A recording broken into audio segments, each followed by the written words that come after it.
문제는 이 특수합금을 만들 때 필요한 핵심 소재가 바로 이 니켈인데요. 최근에 미국의 보편적 관세 그리고 최대 생산국인 인도네시아 정부의 이 채굴 감축 계획으로 인해서 최근에 이제 가격 변동성이 좀 커지고 있는 상황이고요. 니켈이 한 47톤 정도, 굉장히 많은 양의 니켈이 들어간다라고 볼 수가 있습니다.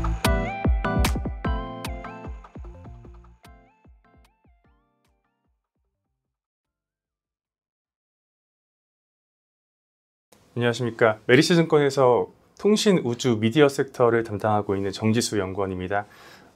저는 이번 자료는 제가 지난달 4월 그 미국 출장에서 이제 스페이스X 본사 탐방을 하고 이제 미팅 이후에 이제 얻은 아이디어를 가지고 작성한 자료이고요.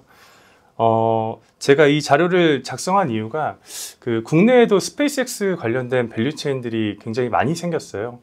실제로는 스페이스X가 이제 탈중국화를 단계적으로 하는 과정에서 공급망을 다변화했었고, 그 안에서 이제 한국 기업들에게도 굉장히 많은 기회가 왔었고요. 실제로 이제 기사를 찾아보시면 2022년 말에 그 국내 반도체 기업 두 군데에서 EMI 실드와 이 솔더블 어태치 장비를 납품한 이력이 있고요. 그리고 2023년 초에는 한국의 이제 철강 업체로부터 이제 특수합금을 공급받기 시작했다라는 이제 보도 자료가 나오기 시작을 하거든요. 실제로 굉장히 많은 한국 기업들이 이 스페이스X와 이제 관계를 짓고 있는 상황이고, 특히나 이제 국내 같은 경우에는 이 특수합금 분야에서 굉장히 많은 기업들이 이제 거래를 시작을 했고 지금 거래량이 이제 늘고 있는 상황이기 때문에 그 와중에 좀 굉장히 큰 투자 기회가 있을 것 같다라고 생각을 하고 있습니다. 네, 이 스페이스X의 사업을 제대로 이해하기 위해서는 이 특수합금에 대한 내용을 좀 이해를 해야겠더라고요. 그래서 저도 공부를 할 겸 이 파트 1에서는 특수합금 관련된 내용들을 작성을 했고요. 화면 보시는 것처럼 이 항공산업이라고 하는 게 알루미늄 합금이 개발이 돼서 시작이 됐고 지금까지 발전을 해왔죠. 저희가 알고 있는 이 라이트 형제의 최초의 비행기도 알루미늄 합금으로 개발을 했고요. 이 보잉 737 같은 경우에도 동체 대부분 다 알루미늄 합금으로 만들고 있습니다. 다만 이 로켓 같은 경우에는 이제 고온, 극저온, 이제 고압과 같은 이 극한의 우주 환경을 견뎌야 되기 때문에 기존의 알루미늄 합금보다는 좀 더 우수한 성질을 갖고 있는 이 특수합금이 필요해진 거고요. 이 특수합금 같은 경우에는 이제 공부하기 쉽게 간략하게만 정리를 해드리면 이 특수합금이 존재를 하고 이 특수합금 아래에는 타입별로 한 3개 정도 분류가 있는데, 첫 번째가 이 슈퍼알로이라고 하는 이제 초합금, 두 번째는 스테인리스강, 그리고 마지막으로 이 티타늄 합금이 존재한다 정도로만 정리를 하셔도 충분합니다. 지금은 이 특수합금을 가지고 나사부터 중국의 작은 이제 우주 스타트업들까지도 이 발사체를 만드는 일에 매진하고 있고, 이 스페이스X 역시 마찬가지입니다. 문제는 이 특수합금을 만들 때 필요한 핵심 소재가 바로 이 니켈인데요. 이 니켈 같은 경우에는 최근에 미국의 보편적 관세 그리고 최대 생산국인 인도네시아 정부의 이 채굴 감축 계획으로 인해서 최근에 이제 가격 변동성이 좀 커지고 있는 상황이고요.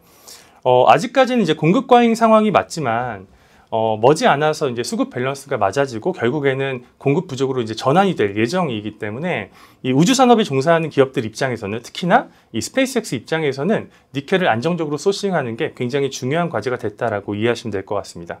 네, 이 스페이스X는 2002년에 일론 머스크에 의해 설립된 글로벌 최대 민간 우주 기업입니다.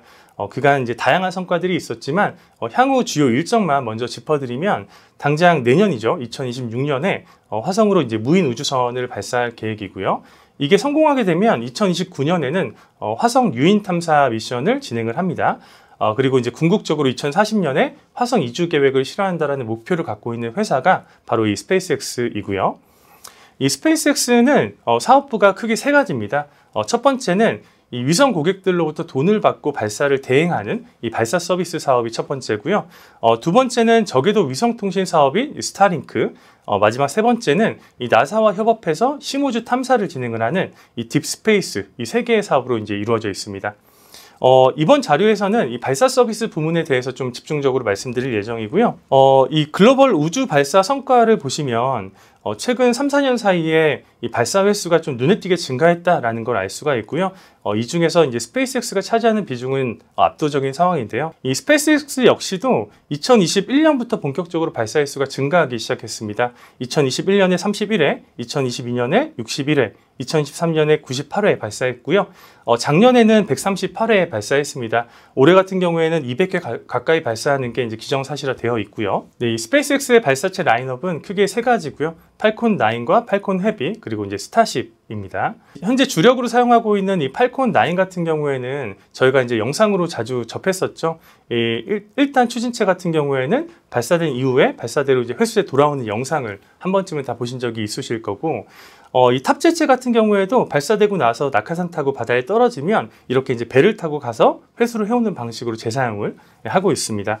제가 과거에는 이 팔콘 9의 발사 성과 위주로 좀 많이 설명을 드렸다면, 이번 자료에서는 이제 성분 분석하는데 시간을 굉장히 많이 할애를 했어요. 이게 무슨 말이냐면, 이 팔콘 9의 이 그림을 같이 한번 보시면, 이 퍼스트 스테이지와 세컨드 스테이지 같은 경우에는 알루미늄 리튬 합금으로 만듭니다. 그리고 현재 저희가 눈으로 보이는 이 구조체 말고 이 안쪽에는 이제 커다란 연료 탱크가 들어가는데요. 이 연료 탱크도 알루미늄 돔 형태로 만듭니다. 그래서 굉장히 많은 알루미늄으로 만든다라고 볼 수가 있고요. 그 외의 파트인 이제 인터스테이지나 페어링, 이 아래쪽에 랜딩 레그 같은 경우에는 주재료가 탄소 복합 재료이기는 한데 여기에도 알루미늄이 사용이 됩니다. 유일하게 이 팔콘 9에서 알루미늄 비중보다 니켈 비중이 큰 파트가 어디냐면 바로 이제 엔진인데요. 이 멀린 엔진이 팔콘 9 전용 엔진인데, 이 멀린 엔진 아래쪽에서는 엄청난 고열이 발생을 하기 때문에 이 내열성이 중요하고요. 열에 강한 이 니켈이 많이 함유된 인코넬이라고 하는 초합금을 가지고 이 엔진을 만들고 있습니다. 그래서 제가 이 팔콘 9을 한 대 만들 때 어떤 금속이 어느 정도의 양이 필요한지를 한번 계산을 해봤거든요. 화면 같이 보시면 이 팔콘 9에서 연료를 제외한 건조 중량을 31톤이라고 가정했을 때 이 중에 67%인 21톤이 전부 다 이제 알루미늄입니다. 그리고 니켈 같은 경우에는 이제 엔진 쪽에만 일부 들어가기 때문에 한 3% 비중을 차지한다라고 볼 수가 있는데요. 굉장히 많은 알루미늄이 들어간다라고 저희가 이제 판단을 하시면 좋을 것 같고, 이 내용을 바탕으로 그 다음에 나오는 이 스타쉽을 한번 살펴보시면 성분 분석을 했을 때 정반대의 결과가 나옵니다. 이 상단부를 이제 스타쉽, 하단부를 슈퍼 헤비라고 부르는데요. 이 상하단부 전부 다 300계열의 스테인리스 강으로 제작을 하고 있고요. 이 스테인리스 강이라고 하는 건 철을 주재료로 사용을 하지만 니켈이 굉장히 많이 함유된 합금이고요. 그리고 이 로켓을 만들 때 제조 원가에서 가장 큰 비중을 차지하는 게 바로 엔진이거든요. 그런데 이 스타쉽에 들어가는 이 랩터라고 하는 전용 엔진 같은 경우에는 이 스타쉽의 아래쪽에는 한 6개의 랩터 엔진이 들어가고, 슈퍼헤비의 아래쪽에는 33개의 랩터 엔진이 들어갑니다. 그래서 도합 한 39개 정도의 이 랩터 엔진이 들어가는데요. 이 랩터 엔진의 성분을 분석하면 동일하게 여기 보이시는 것처럼 니켈 함량 비중이 각각 53%, 58%인 인코넬 718, 인코넬 625라고 하는 초합금을 가지고 이 엔진을 만드는 걸 알 수가 있습니다. 그래서 동일하게 이 팔콘 9을 계산했던 방식이랑 똑같은 방식으로 이 스타쉽을 한 대 만들 때 필요한 금속이 어떤 게 있고 얼마큼 많이 들어가는지를 한번 계산을 해봤거든요.